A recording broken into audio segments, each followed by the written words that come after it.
Good morning, students. In the previous period, we have seen the second part, the murder and the sentences for that criminal. And now we are going to see the remaining part of that, the second part of this lesson. So here, the king and the ministers, when they failed to get the help of the French government, the king of Italy, and the soldiers at that time, they decided to alter the sentence from that death sentence to the imprisonment of life for that criminal. So here, when they decided, at that time there was also one problem.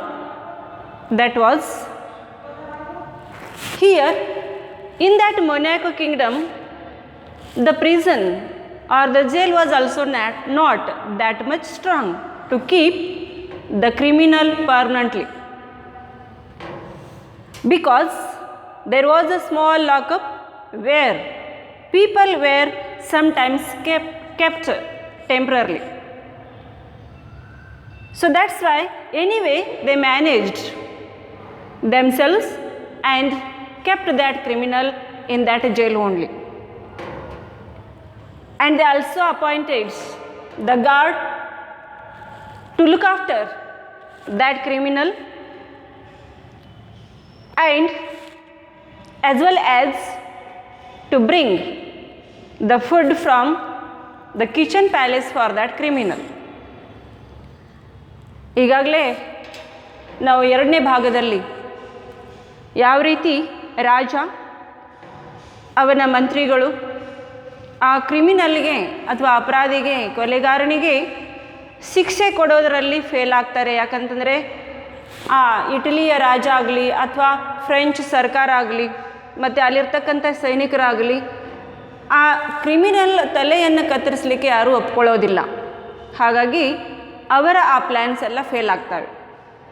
So ಅದಕ್ಕೆ ಮತ್ತೆ ಅವರೆಲ್ಲರೂ ಕೂಡಿ decision ತಗೊಳ್ತಾರೆ, ಹೇಗಾದರೂ ಮಾಡಿ ನಾವು ಈ ಒದಗಿಸಿದಂತಹ ಶಿಕ್ಷೆಯನ್ನೇ ಯಾಕೆ ಚೇಂಜ್ ಮಾಡಬಾರ್ದು ಅಂತ ಅವ್ರೇನು ಮಾಡ್ತಾರೆ, ಆ ಒಂದು ಶಿಕ್ಷೆಯನ್ನೇ ಚೇಂಜ್ ಬಿಡ್ತಾರೆ. ಸೊ ಆ ಶಿಕ್ಷೆ ಯಾವುದಂತಂದರೆ ಡೆತ್ ಸೆಂಟೆನ್ಸ್ದಿಂದ ಅವರು ಇಂಪ್ರಿಸನ್ಮೆಂಟ್ ಆಫ್ ಲೈಫ್ ಫಾರ್ ಏನಪ್ಪ ಅಂದರೆ ದಟ್ ಕ್ರಿಮಿನಲ್ ಅಂತ, ಅಂದರೆ ಮರಣದಂಡನೆಯಿಂದ ಜೀವಾವಧಿ ಶಿಕ್ಷೆಗೆ ಅವರು ಚೇಂಜ್ ಮಾಡ್ತಾರೆ. ಅಂದರೆ ಆ ಒಬ್ಬ ಅಪರಾಧಿಯನ್ನು ಅವನು ಜೀವಂತ ಇರೋ ತನಕ ಜೈಲಿನಲ್ಲಿನೇ ಇಡಲಾಗೋದು ಅಂತ ಅವರು ಆ ಒಂದು ನಿರ್ಧಾರನ ತೆಗೆದುಕೊಳ್ತಾರೆ. ಆದರೆ ರಾಜ ಅಲ್ಲಿ ಒಪ್ಪಿಗೆ ಕೊಡ್ತಾನೆ. ಬಟ್ ಒಂದು ಸಮಸ್ಯೆ ಏನಂತಂದರೆ, ಆ ಒಂದು ಕ್ರಿಮಿನಲ್ನನ್ನು, ಆ ಅಪರಾಧಿಯನ್ನು ಜೈಲಿನಲ್ಲಿ ಇಡಬೇಕಂತಂದರೆ ಅಲ್ಲಿ ಕೂಡ ಒಂದು ಸಮಸ್ಯೆ ಇರ್ತದೆ. ಆ ಸಮಸ್ಯೆ ಏನಂತಂದರೆ, ಸೊ ಆ ಜೈಲಿನಲ್ಲಿರ್ತಕ್ಕಂಥ ಸೆಲ್ ಆಗಲಿ ಅಥವಾ ಲಾಕಪ್ ಆಗಲಿ ಅಷ್ಟೊಂದು ಸ್ಟ್ರಾಂಗ್ ಇರುವುದಿಲ್ಲ. ಕೇವಲ ಏನಪ್ಪ ಅಂದರೆ ಕೆಲವು ಅಪರಾಧಿಗಳನ್ನು ಕೆಲವು ಸರ್ತಿ ಟೆಂಪ್ರರ್ಲಿ ಅಲ್ಲಿ ಇಡುವಂತಹ ಒಂದು ಏನಪ್ಪ ಅಂದರೆ ಸಿಚುವೇಶನ್ ಆ ಜೈಲಿನಲ್ಲಿ ಇರ್ತದೆ. ಆದರೆ ಪರ್ಮನೆಂಟ್ ಆಗಿ ಸೊ ಒಬ್ಬ ಆ ಕೈದಿಯನ್ನು ಇಡುವಂಥ ಒಂದು ಸಿಚುವೇಶನ್ ಅಲ್ಲಿ ಇರುವುದಿಲ್ಲ. ಹೇಗಾದರೂ ಮಾಡಿ ಏನಪ್ಪ ಅಂದರೆ ಆ ಶಿಕ್ಷೆಯನ್ನು ಅವರು ಮತ್ತೆ ಏನಪ್ಪ ಅಂದರೆ ಕೊಡಬೇಕಾಗ್ತದೆ. ಸೊ ಅದಕ್ಕೆ ಅಂತಹ ಏನಪ್ಪ ಅಂದರೆ ಸ್ಟ್ರಾಂಗ್ ಇರದೇ ಇರುವಂತಹ ಲಾಕಪ್ನಲ್ಲಿನೇ ಆ ಕ್ರಿಮಿನಲ್ನನ್ನು ಇಡಲಾಗ್ತದೆ. ನೆಕ್ಸ್ಟ್ ಅಲ್ಲಿ ಮತ್ತೆ ಏನಪ್ಪ ಅಂದರೆ ಅವನಿಗೋಸ್ಕರ, ಅವನನ್ನು ನೋಡ್ಕೊಳ್ಳೋಗೋಸ್ಕರ ಮತ್ತು ಏನಪ್ಪ ಅಂದರೆ ಅರಮನೆಯಿಂದ ಈ ಅಪರಾಧಿಗೆ ಊಟ ತರಲಿಕ್ಕೆ ಅಂತ ಒಬ್ಬ ಗಾರ್ಡ್ನನ್ನು ನೇಮಿಸಲಾಗ್ತದೆ, ಒಬ್ಬ ಕಾವಲುಗಾರನನ್ನು ನೇಮಿಸಲಾಗ್ತದೆ. ಸೊ ಹಾಗಾಗಿ ಏನಪ್ಪ ಅಂದರೆ ಆ ಕ್ರಿಮಿನಲ್ನನ್ನು ಆ ಒಂದು ಏನಪ್ಪ ಅಂದರೆ ಜೈಲಿನಲ್ಲಿ ಇಡಲಾಗ್ತದೆ. Now look here, when that criminal was kept in that jail, that the prisoner remained there month after month till a year. And once that after a year, the king, he started to look over the account of the income and expenditure of his kingdom. At that time he found one extra expenditure which was about more than 600 francs. And then he came to know that that expenditure was for keeping the criminal as well as that guard. So anyway, he wanted to get rid of that the expenditure for that criminal and the guard. Once again the prince called his ministers and he told them to find out the cheaper way and get rid of that the expenditure. At that time, once again the ministers came together, they got together, and then they started to discuss about that matter. One minister told his own opinion that what would happen if they would dismiss the guard. Then another minister, he told his own opinion. If they would dismiss the guard, then the criminal would run away from that jail. But the first minister told that if that criminal would run away, it wouldn't matter and it would be good for that Monaco kingdom. Then that discussion, that deliberation was put in front of the king. The king also agreed.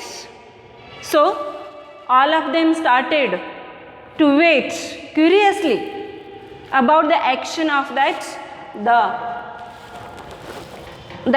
action of that criminal, because they dismissed that guard and they wanted to see what would happen further after the dismission of that guard.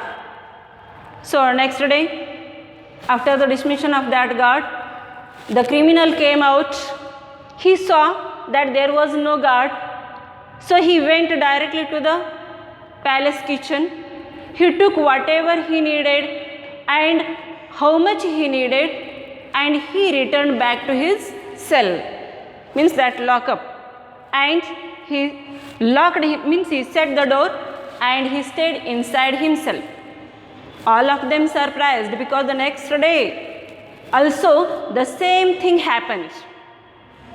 So they were shocked too much, because already they wished that this criminal should go away from that prison or the jail. So and then they decided to call that prisoner, that criminal, and tell him directly that why he had not run away from that jail. When he was called, at that time they asked that why he had not run away from the jail. Because already there was no guard to look after him, to keep their, means his eyes on that criminal, and if he would run away from that place or the prison, the king wouldn't matter. He wouldn't that mind also. So the prisoner, he told one thing, that already he knew very well that the king wouldn't matter about his running away from that jail, but where he had to go, because he had nowhere to go. As well as he told that already all of them, including that prince and the ministers, they had ruined his character by announcing the different kinds of the sentences, means punishments. And if he would go back to his place, the people would turn their backs on him and nobody let him to mix up with them. And then he told another thing, that already by remaining himself in that jail, he became so lazy, he became too lazy to work, and he had forgotten how to work. So that's why he told that all of them treated him very badly, and it was not also fair. And then he told the reason how it was not fair. First of all, he told that when they announced the death sentence to him and they did not give him the death sentence, at that time he didn't complain about that. And after they changed that death sentence into imprisonment for life, at that time they appointed the guard, and he kept himself very silently, But after some time, they dismissed that guard. So, at the second time also, he didn't complain about that problem. So, and then when they dismissed that guard, he went directly himself to that kitchen of the palace. He took whatever he needed. He came back and he stayed himself inside that lockup. But now what they were telling that to run away from that place, and he did not like to accept that thing. So he did not like to go away from that place also. ಈಗಾಗಲೇ ರಾಜ ಮಂತ್ರಿಗಳು so ಅವರು ಏನಪ್ಪ ಅಂದರೆ ಆ ಒಬ್ಬ ಕ್ರಿಮಿನಲ್ನನ್ನು ಅಲ್ಲಿಂದ ಏನಪ್ಪ ಅಂದರೆ ಸೊ ಸಾಕಷ್ಟು ಅವರು ಗಾರ್ಡ್ನನ್ನು ನೇಮಿಸ್ತಾರೆ. ಆಮೇಲೆ ಗಾರ್ಡ್ ಅಲ್ಲಿಂದ ಏನಪ್ಪ ಅಂದರೆ ಅವನು ಈ ಕ್ರಿಮಿನಲ್ನನ್ನು ನೋಡ್ಕೊಳ್ತಾ ಇರ್ತಾನೆ. ಜೊತೆಗೆ ಅವನಿಗೋಸ್ಕರ ಏನಪ್ಪ ಅಂದರೆ ದಿನಾಲೂ ಹೋಗಿ ಅರಮನೆಯಿಂದ ಊಟ ತೆಗೆದುಕೊಂಡು ಬರ್ತಾ ಇರ್ತಾನೆ. ಆದರೆ ಯಾವಾಗ ಏನಪ್ಪ ಅಂದರೆ ಸೊ ಇಲ್ಲಿ ರಾಜ ಹಾಗೆ ತಿಂಗಳುಗಳಾದಮೇಲೆ ತಿಂಗಳುಗಳು ಕಳೀತಾವೆ. 1 ವರ್ಷ ಆಗ್ತದೆ. 1 ವರ್ಷ ಆದಮೇಲೆ ರಾಜ ಒಂದು ದಿನ ಹಾಗೆ ತನ್ನ ಆ ಒಂದು ರಾಜ್ಯದಲ್ಲಿ ಪ್ರತಿ ವರ್ಷ ಎಷ್ಟು ಏನಪ್ಪ ಅಂತಂದರೆ ಖರ್ಚಾಗ್ತದೆ, ಇನ್ಕಮ್ ಎಷ್ಟು ಆಗ್ತದೆ ಅಂತ ಅವನು ನೋಡ್ತಾ ಇರ್ತಾನೆ. ಆವಾಗ ಅವನಿಗೆ ಈ ವರ್ಷ ಏನಪ್ಪ ಅಂದರೆ ಹೆಚ್ಚಿಗೆ ಒಂದು ಏನಪ್ಪ ಅಂದರೆ ಖರ್ಚಾದದ್ದು ಸಂಗತಿಯನ್ನು ಅವನಿಗೆ ಗಮನಕ್ಕೆ ಬರ್ತದೆ. ಅದು ಯಾವುದಂತಂದರೆ ಈಗಾಗಲೇ 600 ಅಷ್ಟು ಏನಪ್ಪ ಅಂದರೆ ಫ್ರ್ಯಾಂಕ್ಸ್ ಅಷ್ಟು ಹೆಚ್ಚಿಗೆ ಅಮೌಂಟನ್ನು ಅಲ್ಲಿ ಖರ್ಚು ಮಾಡಲಾಗ್ತದೆ. ಹಾಗಾದರೆ ಇದು ಒಂದು ಸ್ಪೆಷಲ್ವಾದಂತಹ ಅಥವಾ ಎಕ್ಸ್ಟ್ರಾ ಎಕ್ಸ್ಪೆಂಡಿಚರ್ ಅದ್ರಿಗೋಸ್ಕರ ಅಂತ ಅವನು ಆಲೋಚನೆ ಮಾಡ್ತಾನೆ. ಆವಾಗ ಅವನಿಗೆ ಕಂಡು ಬಂದಂಥ ಸಂಗತಿ ಏನಂತಂದರೆ ಈಗಾಗಲೇ ಜೈಲಿನಲ್ಲಿ ಇರ್ತಕ್ಕಂಥ ಆ ಕ್ರಿಮಿನಲ್ ಮತ್ತು ಆ ಗಾರ್ಡ್ಗೋಸ್ಕರ ಖರ್ಚು ಮಾಡುವಂಥ ಎಕ್ಸ್ಪೆಂಡಿಚರ್ ಅಂತ ಗೊತ್ತಾಗ್ತದೆ. ಅದಕ್ಕೆ ರಾಜ ಏನು ಮಾಡ್ತಾನೆ, ಮತ್ತೆ ಮಂತ್ರಿಗಳ ಸಭೆಯನ್ನು ಕರಿತಾನೆ. ಮತ್ತು ಆ ಮಂತ್ರಿಗಳಿಗೆ ಹೇಳಿಬಿಡ್ತಾನೆ, ನೀವು ಈಗಾಗಲೇ ಏನಪ್ಪ ಅಂದರೆ ಇದಕ್ಕಿಂತ ಚೀಪರ್ ವೇ, ಯಾಕಂದರೆ ನಾವು ಈಗ ಪ್ರತಿ ವರ್ಷ 600ಕ್ಕಿಂತ ಹೆಚ್ಚಿಗೆ ಫ್ರ್ಯಾಂಕ್ಸನ್ನು ಈ ಒಬ್ಬ ಕೊಲೆಗಾರನಿಗೋಸ್ಕರ ನಾವು ಖರ್ಚು ಮಾಡ್ತಾ ಇದ್ದೀವಿ. ಅದಕ್ಕೆ ಅದಕ್ಕಿಂತ ಚೀಪ್ ಆದಂಥ ಒಂದು ವೇಯನ್ನು ನೀವು ಫೈಂಡ್ ಔಟ್ ಮಾಡಿ ಅಂತ ಹೇಳ್ತಾನೆ. ಅದಕ್ಕೆ ಮಂತ್ರಿಗಳು ಏನಪ್ಪ ಅಂದರೆ ಅಲ್ಲಿ ಬರ್ತಾರೆ, ಚರ್ಚೆಯನ್ನು ನಡೆಸ್ತಾರೆ. ಆ ಚರ್ಚೆಯಲ್ಲಿ ಒಬ್ಬ ಮಂತ್ರಿ ಎದ್ದು ನಿಂತು ಹೇಳ್ತಾನೆ, ನಾವು ಇದರಿಂದ ಅಂದರೆ ಈ ಒಂದು ಅಮೌಂಟನ್ನು ಕಡಿಮೆ ಮಾಡಬೇಕಂತಂದರೆ ಸೊ ಈಗ ಆ ಕ್ರಿಮಿನಲ್ನನ್ನು ನೋಡ್ಕೊಳ್ಳೋಂತಹ ಗಾರ್ಡ್ನನ್ನು ಡಿಸ್ಮಿಸ್ ಮಾಡಿದರೆ ಹೇಗೆ ಅಂತ ಅವರು ಆಲೋಚನೆ ಮಾಡ್ತಾರೆ. ಅಂದರೆ ಆ ಒಬ್ಬ ಮಿನಿಸ್ಟರ್ ಹೇಳ್ತಾನೆ. ಇನ್ನೊಬ್ಬ ಮಿನಿಸ್ಟರ್ ಎದ್ದು ನಿಂತು ಅವನಿಗೆ ಹೇಳ್ತಾನೆ, ಒಂದು ವೇಳೆ ನಾವು ಆ ಕಾವಲುಗಾರನನ್ನು ಅಥವಾ ಆ ಗಾರ್ಡ್ನನ್ನು ನಾವು ಡಿಸ್ಮಿಸ್ ಮಾಡಿದರೆ ಸೊ ಆ ಕ್ರಿಮಿನಲ್ ಅಲ್ಲಿಂದ ಓಡಿ ಹೋಗ್ಬೋದು, ಜೈಲಿನಿಂದ ಓಡಿ ಹೋಗ್ಬೋದು ಅಂತ ತಿಳ್ಕೊಳ್ತಾರೆ. ಅಂದರೆ ಅವನು ಹೇಳ್ತಾನೆ. ಆವಾಗ ಅಂದರೆ ಮೊದಲಿಗೆ ಎದ್ದಂತಹ ಆ ಮಿನಿಸ್ಟರ್ ಹೇಳ್ತಾನೆ, ಓಡಿ ಹೋದರೆ ಹೋಗಲಿ ಅವನು ಅಂತ ಹೇಳ್ತಾರೆ. ಎಲ್ಲರಿಗೆ ಏನಪ್ಪ ಅಂದರೆ ಅದು ಒಪ್ಪಿಗೆ ಆಗ್ತದೆ. ಯಾಕಂದರೆ ಒಂದು ವೇಳೆ ಆ ಕ್ರಿಮಿನಲ್ ಓಡಿ ಹೋದರೆ ಸಮಸ್ಯೆ ಹರಿತದೆ ಅಂತ ಅವರು ಆಲೋಚನೆ ಮಾಡ್ತಾರೆ. ಆ ಆಲೋಚನೆಯನ್ನು ರಾಜನ ಮುಂದೆ ಇಡಲಾಗ್ತದೆ. ರಾಜ ಕೂಡ ಅದಕ್ಕೆ ಒಪ್ಪಿಗೆ ಕೊಡ್ತಾನೆ. ಮತ್ತು ಆಮೇಲೆ ಅವರು ಆ ಗಾರ್ಡ್ನನ್ನು ಡಿಸ್ಮಿಸ್ ಮಾಡ್ತಾರೆ, ತೆಗೆದು ಹಾಕ್ತಾರೆ.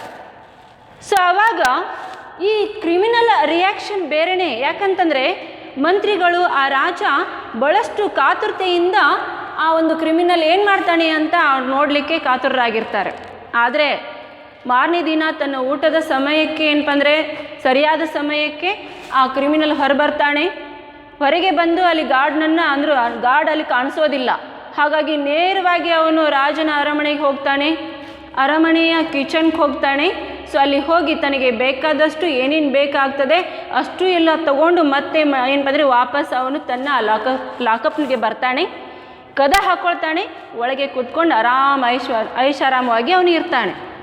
ಈ ರಿಯಾಕ್ಷನ್ ನೋಡಿದ ತಕ್ಷಣ ರಾಜನಿಗೆ ಮತ್ತು ಅಲ್ಲಿರ್ತಕ್ಕಂಥ ಮಂತ್ರಿಗಳಿಗೆ ಶಾಕ್ ಆಗ್ತದೆ. ಅಲ್ಲ, ಒಬ್ಬ ಕ್ರಿಮಿನಲ್ನನ್ನು ಅಪರಾಧಿಯನ್ನು ಹೊರಬಿಟ್ಟರೆ ಸಾಕು ಅಂತ ಹೊರಗೆ ಹೋಗಲಿಕ್ಕೆ ಸಾಕಷ್ಟು ಪ್ರಯತ್ನ ಪಡ್ತಾ ಇರ್ತಾರೆ.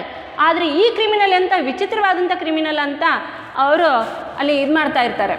ಸೊ ಆವಾಗ ಮತ್ತೆ ಏನಪ್ಪ ಅಂದರೆ ಮಾರನೇ ದಿನ ಕೂಡ ಹಾಗೆ ಆ ಕ್ರಿಮಿನಲ್ ಮಾಡ್ತಾನೆ. ತನ್ನಷ್ಟಕ್ಕೆ ತಾನೇ ಆ ಒಂದು ಅರಮನೆಗೆ ಹೋಗ್ತಾನೆ. ಕಿಚನ್ಗೆ ಹೋಗಿ ತನಗೆ ಬೇಕಾದಷ್ಟನ್ನು ಅವನು ಏನಪ್ಪ ಅಂದರೆ ಬಡಿಸ್ಕೊಳ್ತಾನೆ. ವಾಪಸ್ ಬಂದು ಸಾಕಷ್ಟು ಏನಪ್ಪ ಅಂದರೆ ಐಷಾರಾಮವಾಗಿ ಮತ್ತೆ ಆ ಲಾಕಪ್ನಲ್ಲಿ ಇರ್ತಾನೆ. ಇದನ್ನು ನೋಡಿದ ತಕ್ಷಣ ಮತ್ತೆ ನಿರ್ಧಾರ ಮಾಡ್ತಾರೆ, ಯಾಕೆ ಆ ಪ್ರಿಸ್ನರ್ ಅಥವಾ ಕೈದಿಯನ್ನು ನಾವು ನೇರವಾಗಿ ಹೇಳಬಾರ್ದು, ಕರೆಸಿ ಅಂತ ಹೇಳ್ತಾರೆ. ಆವಾಗ ಆ ಪ್ರಿಸ್ನರ್ನನ್ನು ಕರೆಯಲಾಗ್ತದೆ. ಸೊ ಅವನಿಗೆ ನೇರವಾಗಿ ಕೇಳ್ತಾರೆ, ಅಲ್ಲ ನೀನು ಈ ಒಂದು ಜೈಲದಿಂದ ಯಾಕೆ ಓಡಿ ಹೋಗ್ತಾ ಇಲ್ಲ? ಯಾಕಂದರೆ ಈಗಾಗಲೇ ನಿನ್ನನ್ನೇ ನೋಡ್ಕೊಳ್ಳೋ ಅಂತ ಏನಪ್ಪ ಅಂದರೆ ಆ ಗಾರ್ಡ್ನನ್ನು ಕೂಡ ನಾವು ಡಿಸ್ಮಿಸ್ ಮಾಡಿದ್ದೀವಿ, ಆದರೆ ನೀನು ಯಾಕೆ ಓಡಿ ಹೋಗ್ತಾ ಇಲ್ಲ? ಸೊ ಒಂದು ವೇಳೆ ನೀನು ಓಡಿ ಹೋದರೆ ರಾಜ ಅದರ ಬಗ್ಗೆ ತಲೆ ಕೆಡಿಸ್ಕೊಳ್ಳೋದಿಲ್ಲ ಅಂತ ಹೇಳ್ತಾರೆ. ಸೊ ಆವಾಗ ಈ ಕ್ರಿಮಿನಲ್ ಭಾಳಷ್ಟು ಜಾನ ಅವನು ಹೇಳ್ತಾನೆ, ನನಗೆ ಚೆನ್ನಾಗಿ ಗೊತ್ತು, ನಾನು ಓಡಿ ಹೋದರೂ ಕೂಡ ರಾಜ ನನಗೆ ಏನು ಮಾಡುವುದಿಲ್ಲ, ಅವನು ತಲೆ ಕೆಡಿಸ್ಕೊಳ್ಳೋದಿಲ್ಲ ಅಂತ ನನಗೆ ಚೆನ್ನಾಗಿ ಗೊತ್ತು. ಆದರೆ ನಾನು ಎಲ್ಲಿಗೆ ಅಂತ ಹೋಗಲಿ?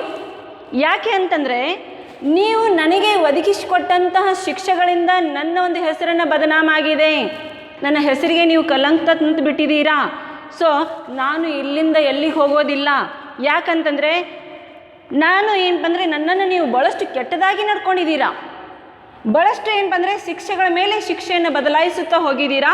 ನಾನು ಒಂದು ವೇಳೆ ನನ್ನ ಸ್ಥಳಕ್ಕೆ ಮರಳಿ ಹೋದರೆ ಅಲ್ಲಿರ್ತಕ್ಕಂತಹ ಜನರು ನನ್ನನ್ನು ನೋಡಿ ತನ್ನ ಬೆನ್ನನ್ನು ಅವರು ನನ್ನ ಕಡೆಗೆ ಮಾಡಬಹುದು, ಮತ್ತು ನನ್ನನ್ನು ಅವರು ಸೇರಿಸ್ಕೊಳ್ಳೋದಿಲ್ಲ ಅಂತ ಆ ಕ್ರಿಮಿನಲ್ ಹೇಳ್ತಾನೆ. ಸೊ ಆವಾಗ ಅವನು ಹೇಳ್ತಾನೆ, ನೀವು ನನ್ನನ್ನು ಯಾವ ರೀತಿ ನೋಡ್ಕೊಂಡಿದ್ದೀರಾ ಆ ರೀತಿ ಸರಿ ಇರಲಿಲ್ಲ. ಸೊ ಆವಾಗ ಅವನಿಗೆ 2 ರೀಸನ್ ಹೇಳ್ತಾನೆ. ಮೊದಲನೇದಾಗಿ, ನೀವು ನಾನು ಒಬ್ಬ ಕೊಲೆಗಾರ ಅಂತ ಕೊಟ್ಟಿದ್ದಂಥ ಒಂದು ಶಿಕ್ಷೆ, ಅಂದರೆ ನೀವು ಅನೌನ್ಸ್ಮೆಂಟ್ ಮಾಡಿದಂಥ ಶಿಕ್ಷೆ ಯಾವುದು? ಮರಣದಂಡನೆ ಅಂತ. ಆದರೆ ಆ ಮರಣದಂಡನೆಯನ್ನು ನೀವು ವಿಧಿಸಲಿಲ್ಲ. ನನಗೆ ನೀವು ಆ ಮರಣದಂಡನೆಯನ್ನು ವಿಧಿಸಲಿಲ್ಲ ಅಂತ ನಾನು ಏನಾದರೂ ತಕರಾರು ಮಾಡಿದ್ನಾ? ನಾನು ಏನಾದರೂ ಕಂಪ್ಲೇಂಟ್ ಮಾಡಿದ್ನಾ? ಆವಾಗ ನಾನು ಏನೇನೋ ಕಂಪ್ಲೇಂಟ್ ಮಾಡಲಿಲ್ಲ, ತಕರಾರು ಮಾಡಲಿಲ್ಲ. ಸೊ ನೀವು ಮತ್ತೇನು ಮಾಡಿದ್ರಿ? ಆ ಶಿಕ್ಷೆಯನ್ನು ನೀವು ಬದಲಾಯಿಸಿರಿ, ನನ್ನನ್ನು ಜೈಲಿನಲ್ಲಿ ಇಟ್ರಿ. ಸೊ ನನ್ನನ್ನು ನೋಡ್ಕೊಳ್ಳಿಕ್ಕೆ ಅಂತ ಒಬ್ಬ ಗಾರ್ಡ್ನನ್ನು ನೇಮಿಸಿದ್ರಿ. ಸೊ ಆದರೆ ಮತ್ತೆ ಸ್ವಲ್ಪ ದಿನ ಆದಮೇಲೆ ಆ ಗಾರ್ಡ್ನನ್ನು ನೀವು ಡಿಸ್ಮಿಸ್ ಮಾಡಿದ್ರಿ. ಆವಾಗ ನಾನು ಏನಾದರೂ ನಿಮಗೆ ಕೇಳಿದ್ನಾ? ಸೊ ಆ ಗಾರ್ಡ್ನನ್ನು ನೀವು ಯಾಕೆ ಡಿಸ್ಮಿಸ್ ಮಾಡಿದ್ರ ಅಂತ ಏನಾದರೂ ಪ್ರಶ್ನೆ ಮಾಡಿದ್ನಾ? ಇಲ್ಲ. ನನ್ನಷ್ಟಕ್ಕೆ ನಾನೇ ಹೋಗಿ ನನ್ನ ಊಟವನ್ನು ನಾನು ತೆಗೆದುಕೊಂಡು ಬಂದು ನಾನು ಐಷಾರಾಮವಾಗಿ ಇರ್ತಿದ್ದೆ. ಸೊ ಹಾಗಾದರೆ ಈಗ ನೀವು ಏನು ಮಾಡ್ತಾ ಇದ್ದೀರಾ? ನನ್ನನ್ನು ನೀವು ಓಡಿ ಹೋಗಿ ಅಂತ ಹೇಳ್ತಾ ಇದ್ದೀರಾ. ನಾನು ಎಲ್ಲಿಗೆ ಹೋಗೋದಿಲ್ಲ, ನಾನು ಅದನ್ನು ಒಪ್ಕೊಳ್ಳೋದಿಲ್ಲ. ಯಾಕಂತಂದರೆ ನಾನು ನೀವು ಹೇಳಿದ ಹಾಗೆ ಕೇಳಲಿಕ್ಕೆ ಸಾಧ್ಯನೇ ಇಲ್ಲ ಅಂತ ಆ ಕ್ರಿಮಿನಲ್ ಹೇಳ್ತಾನೆ. Now look here, once again the council was called. So it was very difficult situation for the prince as well as the ministers. Then all of them decided to sanction the pension for that criminal. It was a strange way of that prince. To give the pension for the murder was a strange thing. So then, because they came to that decision, because they wished to get rid of that criminal, the king also agreed, and they fixed the amount of 600 francs as the pension for that criminal. But here, once again they told to that prisoner, that criminal, about sanctioning the pension for him. So the criminal, he told that, he put the condition in front of that, the prince, that if he would, means he would go to another place, leaving that Monaco kingdom, then they had to follow one thing, that they had to undertake to pay the pension regularly without fail, as well as that they should pay 1/3 of that annuity in advance. So the king agreed. ಈಗಾಗಲೇ ಆ criminal ಭಾಳಷ್ಟು ಚಾಲಾಕಿಯಾಗಿರ್ತಾನೆ. So ಅವನು ಏನಪ್ಪ ಅಂದರೆ ನಾನು ಇಲ್ಲಿಂದ ಎಲ್ಲಿ ಹೊರಟು ಹೋಗೋದಿಲ್ಲ ಅಂತ ಹೇಳಿದಾಗ ಮತ್ತೆ ಏನಪ್ಪ ಅಂದರೆ ಆ ಸಭೆಯನ್ನು ಕರೆಯಲಾಗ್ತದೆ. ಎಲ್ಲ ಮಿನಿಸ್ಟರ್ಸು ರಾಜ ಕೂಡಿ ಭಾಳಷ್ಟು ಆಲೋಚನೆ ಮಾಡ್ತಾರೆ. ಆವಾಗ ಮತ್ತೆ ಒಂದು ನಿರ್ಧಾರ ತಗೊಳ್ತಾರೆ. ಯಾಕಂದರೆ ಹೇಗಾದರೂ ಮಾಡಿ ಈ ಕ್ರಿಮಿನಲ್ದಿಂದ ಅವರು ಪಾರಾಗಬೇಕಾಗ್ತದೆ, ಅವನಿಂದ ಬಚಾವ್ ಆಗಬೇಕಾಗ್ತದೆ. ಸೊ ಅದಕ್ಕೆ ಅವರೇನು ಮಾಡ್ತಾರೆ, ಆ ಕ್ರಿಮಿನಲ್ಗೋಸ್ಕರ ಪಾರಾಗಲಿಕ್ಕೆ ಯಾಕೆ ನಾವು ಆ ಕ್ರಿಮಿನಲ್ಗೆ ಪೆನ್ಷನ್ ನಾವು ಏನಪ್ಪ ಅಂದರೆ ಸ್ಯಾಂಕ್ಷನ್ ಮಾಡಬಾರ್ದು ಅಂತ. ಇದು ವಿಚಿತ್ರವಾದಂಥ ಒಂದು ರೀತಿ ಆಗಿರ್ತದೆ. ಯಾಕಂದರೆ ಪೆನ್ಷನ್ ಯಾರ್ಯಾರಿಗೆ ಅವರು ಏನಪ್ಪ ಅಂದರೆ ಈಗ ಸರ್ಕಾರದವರು ಪೆನ್ಷನ್ ಕೊಡ್ತಾರೆ, ಆದರೆ ಎಂಥವರಿಗೆ? ಸೊ ಆದರೆ ಇಲ್ಲಿ ಒಬ್ಬ ಕೊಲೆಗಾರನಿಗೆ ಪೆನ್ಷನ್ ಅವರು ಸ್ಯಾಂಕ್ಷನ್ ಮಾಡಲಿಕ್ಕೆ ರೆಡಿ ಆಗ್ತಾರೆ. ಸೊ ಮತ್ತೆ ಏನಪ್ಪ ಅಂದರೆ ಆ ಕೈದಿಯನ್ನು ಕರೆಸಲಾಗ್ತದೆ, ಅವನಿಗೆ ಪೆನ್ಷನ್ ಬಗ್ಗೆ ಹೇಳಾಗ್ತದೆ. ಆ ಪೆನ್ಷನ್ ಏನು ಅಂತಂದರೆ ಒಂದು ವರ್ಷಕ್ಕೆ ಏನಪ್ಪ ಅಂದರೆ 600 ಫ್ರ್ಯಾಂಕ್ಸ್ಗಳನ್ನು ಅವರು ಅನೌನ್ಸ್ಮೆಂಟ್ ಮಾಡ್ತಾರೆ. ಆದರೆ ಅಲ್ಲಿ ಆ ಕ್ರಿಮಿನಲ್ ಭಾಳಷ್ಟು ಖುಷಿ ಪಡುವುದಿಲ್ಲ. ಅವನೇನು ಹೇಳ್ತಾನೆ, ನಾನು ಇಲ್ಲಿಂದ ಹೊರಟು ಹೋಗ್ತೀನಿ, ಆದರೆ ಒಂದು ಕಂಡೀಷನ್ ಅಂತ ಹೇಳ್ತಾನೆ. ಏನಂದರೆ, ನಾನು ಹೊರಟು ಹೋದ್ಮೇಲೆ ಈಗ ನನಗೆ ನೀವು ಮುಂಚೆ ಏನಪ್ಪ ಅಂದರೆ ಆ ಒಂದು ಪೆನ್ಷನ್ ಕೊಡ್ಬೋದು, ಆದರೆ ಆಮೇಲೆ ನನಗೆ ಪೆನ್ಷನ್ ಕೊಡದೆ ಹೋದರೆ ಹೇಗೆ? ಅದಕ್ಕೆ ನೀವು ಪ್ರತಿ ವರ್ಷ ತಪ್ಪದೇ ಪೆನ್ಷನ್ ಕೊಡ್ತೀನಿ ಅಂತ ನನಗೆ ಪ್ರಾಮಿಸ್ ಮಾಡಿದರೆ ಮಾತ್ರ ನಾನು ಇಲ್ಲಿಂದ ಹೊರಟು ಹೋಗ್ತೀನಿ. ಜೊತೆಗೆ ಅವನು ಮತ್ತೊಂದು ಕಂಡೀಷನ್ ಇಡ್ತಾನೆ. ಏನಂತಂದರೆ, ನನಗೆ ಅಡ್ವಾನ್ಸ್ ಆಗಿ ಅಂದರೆ ಮುಂಚಿತವಾಗಿಯೇ ನೀವು ಆ ಅಮೌಂಟ್ ಏನಿದೆ ಪೆನ್ಷನ್ ಅಮೌಂಟ್ ಅದ್ರ 1/3 ಅಷ್ಟು ಏನಪ್ಪ ಅಂದರೆ ಅಮೌಂಟ್ ನನಗೆ ಅಡ್ವಾನ್ಸ್ ಕೊಡಬೇಕು. ಅಂದರೆ 200 ಫ್ರ್ಯಾಂಕ್ಸ್ ಅಷ್ಟು ನೀವು ಅಡ್ವಾನ್ಸ್ ಕೊಟ್ಟರೆ, ಯಾಕಂದರೆ ಈಗಾಗಲೇ ಅವನ ಹತ್ರ ಹಣ ಇರುವುದಿಲ್ಲ, ಅವನು ಜೈಲಿನಲ್ಲಿ ಇರ್ತಾನೆ. ಸೊ ಹೊರಗೆ ಹೋದ ಮೇಲೆ ಅವನಿಗೆ ದುಡಿಲಿಕ್ಕೆ ಆಗೋದಿಲ್ಲ. ಸೊ ಆಮೇಲೆ ಅದಕ್ಕೆ ನಾನು ಊಟದಗೋಸ್ಕರ ಏನು ಮಾಡಬೇಕು ಅಂತ ಆಲೋಚನೆ ಮಾಡಿ ಅವನು 1/3 ಅಷ್ಟು ಅಮೌಂಟನ್ನು ಅವನು ಅಡ್ವಾನ್ಸ್ ಅವನಿಗೆ ಹೇಳಿಬಿಡ್ತಾನೆ ಕೊಡಲಿಕ್ಕೆ. ಸೊ ರಾಜ ಅದಕ್ಕೆ ಒಪ್ಪಿಗೆ ಕೊಡ್ತಾನೆ. Now look here, the king agreed to pay that 1/3 of his amount of 600 francs to that criminal, and then he took that amount, he left that the kingdom of Monaco, and then it was only a quarter of an hour by train. So he went, he settled just across that Monaco kingdom, and he bought a bit of land. He started market gardening, and then he started to live very comfortably, happily and well. But he didn't forget to come back to that Monaco kingdom to take that yearly pension from that Monaco prince. Whenever he used to come to that Monaco kingdom, he used to go to that gaming tables. He staked 2 or 3 francs. Sometimes he used to win and sometimes he used to lose also. Then he returned back to his home. So in this way he started to live very peaceably and well. So ಈಗಾಗಲೇ ರಾಜ pension ಕೊಡುವ ಒಂದು ನಿರ್ಧಾರ ತಗೊಳ್ತಾನೆ. Pension ಕೂಡ sanction ಮಾಡಲಾಗ್ತದೆ, ಯಾಕಂದರೆ ಅವನು ಇಟ್ಟಂತಹ condition ರಾಜ ಒಪ್ಕೊಳ್ತಾನೆ. So ಆಮೇಲೆ ಏನಪ್ಪ ಅಂದರೆ ಅದು ಕೇವಲ ಹೇಗೆ ಅಂತಂದರೆ ಮೊನ್ಯಾಕೋ ಸಾಮ್ರಾಜ್ಯದ ಅಥವಾ ಆ ರಾಜ್ಯದ ಒಂದು ಬೌಂಡ್ರಿಯಲ್ಲಿನೇ ಸರಹದ್ದು ಮೇಲೇ ಹೋಗಿ ಅವನು ಮತ್ತೆ ಸೆಟಲ್ ಆಗ್ತಾನೆ.